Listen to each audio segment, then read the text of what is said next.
ಗೆಳೆಯರೆ ನಮಸ್ಕಾರ, ಹೇಗಿದ್ದೀರಿ ಎಲ್ಲರೂ? ಗೆಳೆಯರೆ, ರಾಜ್ಯ ರಾಜಕಾರಣದ ಯಾವ ದಿಕ್ಕಿನಲ್ಲಿ ಹೋಗ್ತಾ ಇದೆ? ಅದರಲ್ಲೂ ಅಧಿಕಾರದಲ್ಲಿರೋ ಕಾಂಗ್ರೆಸ್ನಲ್ಲಿ ಗದ್ದುಗೆ ಗುದ್ದಾಟ ನಡೀತಾನೆ ಇದೆ. ಈ ಕೇವಲ ಒಂದು ರಾತ್ರಿ ಸಾಕು ಬದಲಾಗೋಕೆ ಅಂತ ಸ್ವತಃ ಡಿ.ಕೆ. ಶಿವಕುಮಾರ್ ಹೇಳಿದ್ದು ಯಾಕೆ ಅನ್ನೋದೇ ಗೊತ್ತಾಗ್ತಾ ಇಲ್ಲ. ಹಾಗಾದ್ರೆ ಯಾವ ಕಾರಣಕ್ಕೆ ಈ ಹೇಳಿಕೆಯನ್ನು ಕೊಟ್ಟಿದ್ದಾರೆ? ದುಬೈನಿಂದ ಬಂದ ತಕ್ಷಣ ಡಿ.ಕೆ. ಶಿವಕುಮಾರ್ ಹೇಳ್ತಾ ಇರೋ ಮಾತಿನ ಅರ್ಥ ಏನು? ಮುಖ್ಯಮಂತ್ರಿ ಕುರ್ಚಿ ಅಂದರೆ ತಮಾಷೆನಾ? ಅದು ರಾತ್ರೋರಾತ್ರಿ ಬದಲಾಗೋದು ಅಂದರೆ ಏನರ್ಥ? ರಾತ್ರೋರಾತ್ರಿ ಬೆಳವಣಿಗೆಗಳು ಈಗಾಗಲೇ ಕೆಲವು ಬಾರಿ ನಡೆದಿವೆ. ಆದರೆ ಡಿ.ಕೆ. ಶಿವಕುಮಾರ್ ಮಾತಾಡ್ತಾ ಇರೋದು ಕಾಂಗ್ರೆಸ್ನಲ್ಲಿ 134 ಶಾಸಕರ ಬಲ ಇದ್ದರು, ಜೊತೆಗೆ ಈಗ ಸಿ.ಎಂ ಆಗಿರೋದು ಸಿದ್ದರಾಮಯ್ಯ. ಇಂತಹ ಸಮಯದಲ್ಲಿ ಈ ಮಾತನ್ನು ಹೇಳ್ತಾರೆ ಅಂದರೆ ಅದರಲ್ಲೂ ರಾತ್ರಿ ರಾಜಕಾರಣ ರಾತ್ರೋರಾತ್ರಿ ಬದಲಾಗುತ್ತೆ ಅನ್ನೋದನ್ನು ಹೇಳಿದ್ದಾರೆ. ಇದರ ಹಿನ್ನೆಲೆ ಏನು ಅನ್ನೋದನ್ನು ಈ ವಿಡಿಯೋದಲ್ಲಿ ನೋಡ್ಕೊಂಡು ಬರೋಣ ಬನ್ನಿ. ಗೆಳೆಯರೆ, ಡಿ.ಕೆ. ಶಿವಕುಮಾರ್ ಅವರ ಇತ್ತೀಚಿನ ನಡೆ ಬಹಳಷ್ಟು ಚರ್ಚೆಗಳನ್ನು ಹುಟ್ಟು ಹಾಕ್ತಾ ಇದೆ. ಅಂಥದ್ದೇ ಸುಳಿವುಗಳನ್ನು ಅವರು ಕೊಡ್ತಾನೇ ಇದ್ದಾರೆ. ಈ ಹಿಂದೆ ಯಾವುದೇ ಹೇಳಿಕೆಯನ್ನು ಕೊಡಲ್ಲ ಅಂತ ಒಂದು ಸಂದೇಶವನ್ನು ಹೈಕಮಾಂಡ್ಗೆ ಕೊಟ್ಟಿದ್ದರು. ಈಗ ನೇರವಾಗಿ ಹೇಳಿಕೆಯನ್ನು ಕೊಡೋ ಮೂಲಕ, ಮಾತನಾಡುವ ಮೂಲಕ ಸಂದೇಶವನ್ನು ಹೈಕಮಾಂಡ್ಗೆ ಕೊಡ್ತಾ ಇದ್ದಾರೆ. ಹಾಗಾದರೆ ಡಿ.ಕೆ. ಶಿವಕುಮಾರ್ ಅವರ ಉದ್ದೇಶ ಏನು?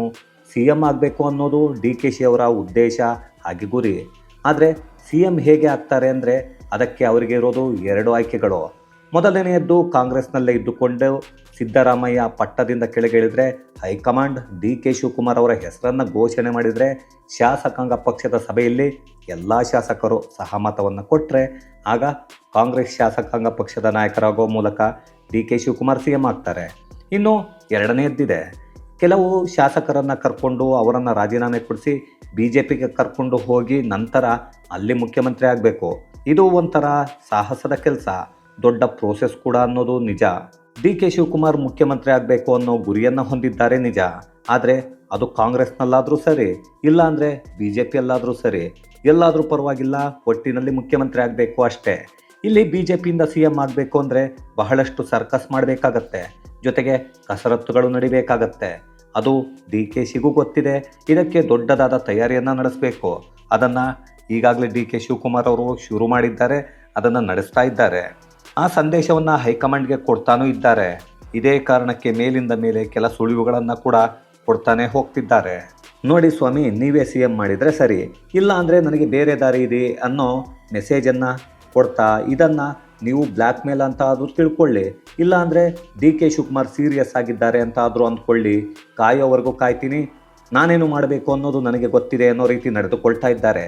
ಇಲ್ಲಿ ಡಿ.ಕೆ. ಶಿವಕುಮಾರ್ ಅವ್ರಿಗೂ ಗೊತ್ತಿದೆ, ಇಂತಹ ಅವಕಾಶವನ್ನು ಬಿಟ್ಟರೆ ಇವರಂತ ಪೆದ್ದ ದಡ್ಡ ಮತ್ತೊಬ್ಬರಿಲ್ಲ ಅನ್ನೋದು. ಹಾಗಾಗಿ ಅವರು ಗೊತ್ತಿರೋದ್ರಿಂದನೇ ಈ ರೀತಿಯಾದಂತಹ ಒಂದು ಚಿನ್ನದಂಥ ಅವಕಾಶವನ್ನು ಬಿಡೋಕೆ ರೆಡಿ ಇಲ್ಲ.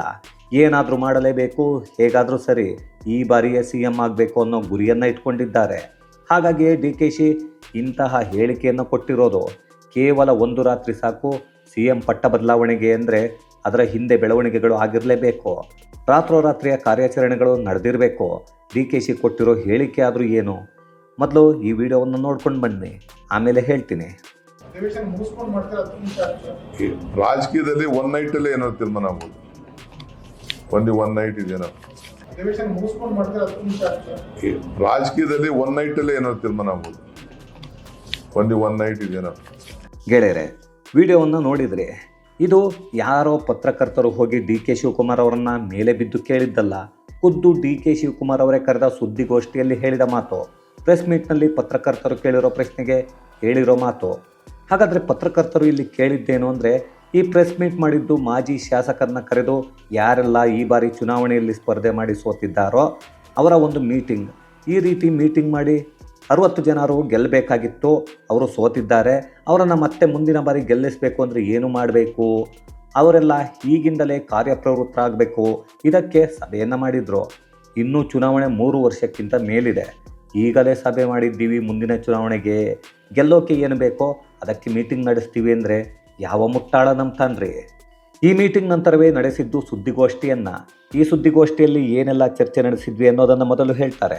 ಜೊತೆಗೆ ರಾಜ್ಯದಲ್ಲಿ 100 ಕಾಂಗ್ರೆಸ್ ಕಚೇರಿಗಳನ್ನ ಹೊಸದಾಗಿ ಕಟ್ಟಬೇಕು ಅನ್ನೋ ಯೋಜನೆ ಇದೆ, ಅದಕ್ಕೆ ರಾಹುಲ್ ಗಾಂಧಿ ಮತ್ತು ಮಲ್ಲಿಕಾರ್ಜುನ ಖರ್ಗೆಗೂ ಆಹ್ವಾನವನ್ನು ಕೊಡೋಕ್ಕೆ ದೆಹಲಿಗೆ ಹೋಗ್ತಾ ಇದ್ದೀನಿ ಅನ್ನೋದನ್ನು ಹೇಳ್ತಾರೆ. ಇದರ ಜೊತೆ ಜಲಶಕ್ತಿ ಸಚಿವರ ಜೊತೆ ಮೀಟಿಂಗ್ ಇದೆ, ಅಲ್ಲಿಗೂ ಹೋಗ್ತಾ ಇದ್ದೀನಿ ಅಂತ ಹೇಳ್ತಾರೆ. ಇಲ್ಲಿ ಕೇಂದ್ರದ ಜಲ ಸಚಿವರು ಯಾರು? BJPಯವರು. ಇದನ್ನು ಸರಿಯಾಗಿ ತಲೆಯಲ್ಲಿಟ್ಕೊಳ್ಳಿ ಗೆಳೆಯರೆ.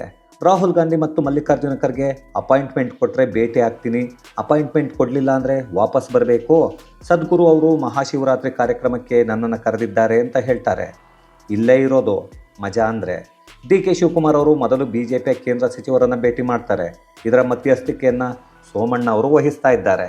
ಈಗಾಗಲೇ ಸೋಮಣ್ಣ ಅವರು ಡಿ ಕೆ ಶಿವಕುಮಾರ್ ಅವರ ವಿಷಯದಲ್ಲಿ ಬಹಳಷ್ಟು ಮಧ್ಯಸ್ಥಿಕೆಯನ್ನು ಈಗಾಗಲೇ ವಹಿಸಿದ್ದಾರೆ. ಆದರೆ ಖರ್ಗೆ ಹಾಗೆ ರಾಹುಲ್ ಗಾಂಧಿ ಅವರ ಭೇಟಿಗೂ ಮೊದಲು ಕೇಂದ್ರ ಸಚಿವರ ಜೊತೆ ಸಭೆ, ನಂತರ ಸದ್ಗುರು ಜೊತೆ ಮಹಾಶಿವರಾತ್ರಿಯ ಕಾರ್ಯಕ್ರಮ. ಇಲ್ಲಿ ಒಂದನ್ನು ಯೋಚನೆ ಮಾಡಿ, ಕೇಂದ್ರ ಸಚಿವರ ಹತ್ರ ಅಪಾಯಿಂಟ್ಮೆಂಟ್ ತಗೊಂಡಿರೋ ಡಿ ಕೆ ಶಿವಕುಮಾರ್ ಇನ್ನು ರಾಹುಲ್ ಗಾಂಧಿ ಹಾಗೆ ಖರ್ಗೆ ಅವರ ಹತ್ರ ಅಪಾಯಿಂಟ್ಮೆಂಟ್ ತಗೊಂಡಿಲ್ಲ ಅಂದರೆ ಇದಕ್ಕೆ ಅರ್ಥ ಏನು? ಇದರ ಜೊತೆಗೆ ಬಹಳಷ್ಟು ಮುಖ್ಯವಾದ ವಿಚಾರ ಅಂದರೆ MLC 4 ಸ್ಥಾನಗಳಿಗೆ ಆಯ್ಕೆ ಆಗೋದು ಬಾಕಿ ಇದೆ. ಈಗಾಗಲೇ ತಡ ಆಗಿದೆ. ಇದನ್ನು ಒಬ್ಬ ಪತ್ರಕರ್ತರು ಕೇಳ್ತಾರೆ, ನೀವು ದೆಹಲಿಗೆ ಹೋಗಬೇಕಿತ್ತಲ್ಲ, ಯಾವಾಗ ಹೋಗ್ತೀರಿ ಅಂತ. ಎಲ್ಲವೂ ವಿಳಂಬ ಆಗ್ತಾ ಇದೆ, ಸಂಪುಟ ಪುನರ್ರಚನೆ ಚರ್ಚೆ ಕೂಡ ಆಗ್ತಾ ಇದೆ ಅನ್ನೋದನ್ನು ಕೇಳ್ತಾರೆ. ಆಗ ಡಿ ಕೆ ಶಿವಕುಮಾರ್ ಹೇಳ್ತಾರೆ, ಜನವರಿ 28ನೇ ತಾರೀಕು ದಿನಾಂಕ ನಿಗದಿಯಾಗಿತ್ತು. 1 ತಿಂಗಳ ಹಿಂದೆ ಹೈಕಮಾಂಡ್ ಜೊತೆ ಸಭೆ ನಡಿಬೇಕಿತ್ತು. ಆದರೆ ಸಿದ್ದರಾಮಯ್ಯ ಅವರ ಕಾಲಿಗೆ ಪೆಟ್ಟಾಗಿದೆ, ಓಡಾಡೋಕ್ಕೆ ಆಗ್ತಾ ಇಲ್ಲ. ಸಿದ್ದರಾಮಯ್ಯ ಅವರು ನಡೆಯೋ ರೀತಿ ಆದಮೇಲೆ ದೆಹಲಿಗೆ ಹೋಗ್ತೀವಿ, ನಂತರ ಎಲ್ಲವನ್ನು ತೀರ್ಮಾನ ಮಾಡ್ತೀವಿ ಅಂದರು. ಇಂತಹ ಸಂದರ್ಭದಲ್ಲಿ 1 ರಾತ್ರಿ ಸಾಕು ಅನ್ನೋ ಮಾತನ್ನು ಹೇಳ್ತಾರೆ. ಅಲ್ಲಿಗೆ ಪರೋಕ್ಷವಾಗಿ ಒಂದು ಸಂದೇಶವನ್ನು ಹೈಕಮಾಂಡ್ಗೆ ಕೊಡ್ತಾರೆ. ಈಗಾಗಲೇ ಕೇಂದ್ರ ಸಚಿವರ ಜೊತೆ ಸಭೆ ನಿಗದಿಯಾಗಿದೆ. ರಾಹುಲ್ ಗಾಂಧಿ ಖರ್ಗೆ ಇನ್ನೂ ಅಪಾಯಿಂಟ್ಮೆಂಟ್ ಕೊಟ್ಟಿಲ್ಲ. ಸದ್ಗುರು ಜೊತೆಗೆ ಕೂಡ ಮಹಾಶಿವರಾತ್ರಿ ಕಾರ್ಯಕ್ರಮ ಕೂಡ ಫಿಕ್ಸ್ ಆಗೋಗಿದೆ. ಅಂದರೆ ಮೊದಲನೇ ಕಾರ್ಯಕ್ರಮ ಮತ್ತು 3ನೇ ಕಾರ್ಯಕ್ರಮ ಎರಡೂ ಅಧಿಕೃತವಾಗಿ ಪ್ರಕಟ ಆಗಿವೆ. ಆದರೆ 2ನೇ ಪ್ರೋಗ್ರಾಮ್ ಇದೆಯಲ್ಲ, ರಾಹುಲ್ ಗಾಂಧಿ ಮತ್ತು ಖರ್ಗೆ ಭೇಟಿ ಮಾಡೋದು ಇನ್ನೂ ಪೆಂಡಿಂಗಲ್ಲೇ ಇದೆ. ಒಂದು ವೇಳೆ ಅವರು ಸಿಗಲಿಲ್ಲ ಅಂದರೂ ದೆಹಲಿಯಲ್ಲಿ ನಾನು ಇರಲ್ಲ, ಬಂದು ಬಿಡ್ತೀನಿ ಅಂದರು. ಇಲ್ಲಿ ಡಿ ಕೆ ಶಿವಕುಮಾರ್ ಹೇಳ್ತಾ ಇರೋದೇನು ಅಂದರೆ, ನಾನು ನಿಮ್ಮನ್ನು ಕಾಯೋ ಸಮಯ ಮುಗಿದು ಹೋಗ್ಬಿಟ್ಟಿದೆ ಅನ್ನೋದನ್ನು ಪರೋಕ್ಷವಾಗಿ ಹೇಳ್ತಾ ಇದ್ದಾರೆ. ಯಾಕಂದರೆ ಮೊದಲೆಲ್ಲ ನಮಗೂ ಗೊತ್ತಿದೆ, ದೆಹಲಿಗೆ ಹೋದರೆ ರಾಹುಲ್ ಗಾಂಧಿ ಭೇಟಿ ಮಾಡೋಕ್ಕೆ 1 ವಾರ ಆಗಲಿ 10 ದಿವಸ ಆಗಲಿ ಕಾಯ್ಕೊಂಡು ಕೂತ್ಕೊಂಡಿದ್ದು ಭೇಟಿ ಮಾಡಿ ಬರ್ತಾಯಿದ್ರು. ಈಗ ಅದಕ್ಕೆ ತದ್ವಿರುದ್ಧವಾಗಿ ಪ್ರೆಸ್ ಮೀಟ್ನಲ್ಲೇ ಮಾತಾಡ್ತಾ ಇದ್ದಾರೆ. ಇದೆಲ್ಲ ನೋಡ್ತಾ ಇದ್ದರೆ ಡಿ ಕೆ ಶಿವಕುಮಾರ್ ಒಂದೊಂದೇ ಹೆಜ್ಜೆ ಹೊರಗೆ ಇಡ್ತಾ ಇದ್ದಾರೆ ಅನ್ಸಲ್ವಾ? ಈ ರೀತಿಯ ಸಂದೇಶ ಕೊಡೋ ಮೂಲಕ ಹೈಕಮಾಂಡ್ಗೆ ವಾರ್ನಿಂಗನ್ನು ಕೂಡ ಕೊಡ್ತಾ ಇದ್ದಾರೆ. ನೀವು ನನ್ನನ್ನು CM ಮಾಡಲಿಲ್ಲ ಅಂದರೆ ನನ್ನ ದಾರಿಯನ್ನು ನಾನು ನೋಡ್ಕೋತೀನಿ ಅನ್ನೋ ಮೆಸೇಜ್ ಕೂಡ ಕೊಡ್ತಾ ಇದ್ದಾರೆ.